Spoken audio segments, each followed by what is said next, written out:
आज हम बात करेंगे जो है स्नोरिंग यानी खर्राटे और उससे जुड़ी हुई स्लीप एपनिया के ऊपर। पिछले कई वर्षों से इसका लगातार इंक्रीज़ हो रहा है और ना ही सिर्फ इसका इंक्रीज़ हो रहा है, जैसे जैसे डेवलपमेंट हो रही है हमारी साइंस की और रिसर्च हो रही है, कोई भी ऐसा बॉडी सिस्टम है जो नहीं है जो इससे अनछूता हुआ है, which is not being influenced by snoring and sleep apnoea. Sleep apnoea का शाब्दिक अर्थ है बेसिकली स्टॉपेज ऑफ ब्रेथ, यानी नींद में सांस रुकना। एपनिया स्टॉपेज ऑफ ब्रेथ और ड्यूरिंग स्लीप होता है, इसलिए स्लीप एपनिया। और ये ज़्यादातर लोग सोचते हैं कि मोटों का डिजीज़ है, लेकिन ऐसा नहीं है। ये lean and thin and underweight patients के अंदर भी उतना हो सकता है। इसकी बेसिक प्रॉब्लम होती है ये नीचे वाले जबड़े की बनावट, अगर वो नैरो है, पीछे की तरफ है और जो है या फिर इलोंगेटेड फेस है। और मोटों के अंदर इट इज़ बेसिक, जो मोटे व्यक्ति होते हैं, जो ओवरवेट होते हैं, उनके अंदर जो है नेक स्ट्रक्चर भारी होता है, दरवान और तालू का हिस्सा जो है भारी होता है। तो ये सारी जगह जो भी यहाँ पे ओवर क्राउडिंग कर सकती है वो इस कंडीशन को कर सकती है, चाहे वो पतले हों चाहे वो मोटे हों। इनके अंदर जो है सबसे बड़ी चीज़ ये है कि इसके सिम्टम्स बहुत कॉमन हैं। लाइक स्नोरिंग अपने अंदर एक सबसे बड़ा सिम्टम है, डे टाइम स्लीपीनेस है, रात को यूरिन के लिए उठना है, बच्चों के अंदर जो है बेड वेटिंग की कहानी होती है।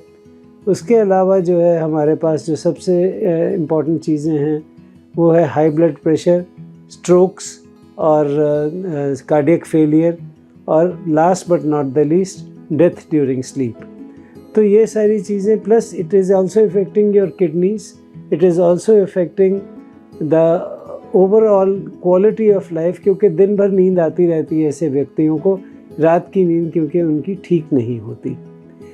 तो इसके अंदर हमारे पास बहुत सारे ऐसे चीज़ें हैं कि अगर हम इन चीज़ों को, और ये 100% ट्रीटेबल कंडीशन है। सबसे इम्पॉर्टेंट बात यह है कि ये तकरीबन 100% ट्रीटेबल कंडीशन है।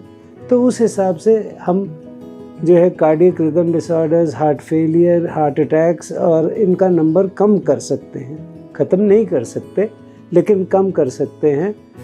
डायबिटीज़ वालों की जो है डायबिटीज़ का कंट्रोल बेटर हो सकता है, ब्लड प्रेशर का कंट्रोल बेटर हो सकता है, क्वालिटी ऑफ स्लीप बेटर हो सकती है, ऑक्सीजनेशन इन द ब्लड अच्छी रह सकती है और दिन में जो है एक्टिविटी लेवल जो है हमारा बेटर होता है। और मोटे लोगों के अंदर कभी कभी जो है इस ट्रीटमेंट से वज़न कम करने में भी मदद मिलती है, बिकॉज़ अगर सांस रुक रही होती है तो ऑक्सीजन कम होती है, जो कि हमारा मेन सबस्ट्रेट है किसी भी बॉडी रिएक्शन के लिए। लेकिन जब वो कम होता है तो हमारा मेटाबॉलिक जो हमारा रेट है वो स्लो हो जाता है। लेकिन जब हम इसको ट्रीटमेंट कर लेते हैं तो मेटाबॉलिक रेट फास्ट होने की वजह से हमारी बॉडी की जो जज़्ब करने की ताकत है वो बढ़ती है and we are able to reduce the weight as well. So all in all, चाहे वो प्रेगनेंसी हो, चाहे वो पीडियाट्रिक्स हो, चाहे वो कार्डियोलॉजी हो, चाहे वो नेफ्रोलॉजी हो, चाहे वो न्यूरोलॉजी हो, चाहे स्ट्रोक्स हो, हाइपरटेंशन हो, ये सारी चीज़ें इससे कॉज हो सकती हैं। लेकिन और हाँ, एक चीज़ जो बहुत इम्पॉर्टेंट है, वर्ल्ड के 1/3 रोड साइड और इंडस्ट्रियल एक्सीडेंट्स वो नींद की डेप्रिवेशन की वजह से होते हैं। और नींद की डेप्रिवेशन जब होती है तब उसके अंदर जो है ये चीज़ें बढ़ने लगती हैं।